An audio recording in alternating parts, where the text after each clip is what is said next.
আসসালামু আলাইকুম, সবাই কেমন আছেন? আজকে ঘি তৈরি করব। কিভাবে ঘি তৈরি করে দেখেন।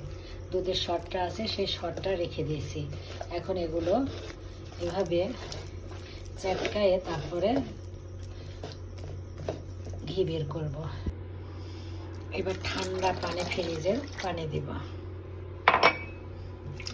দিয়ে এই যেগুলো এভাবে, এটা দুধের সর চেটকে এটা করলাম।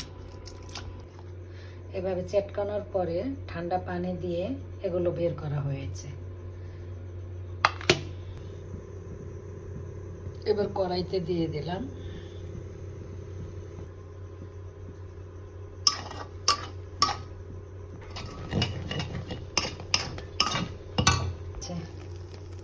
উঠতেছে, এই যে হয়ে গেল ঘি।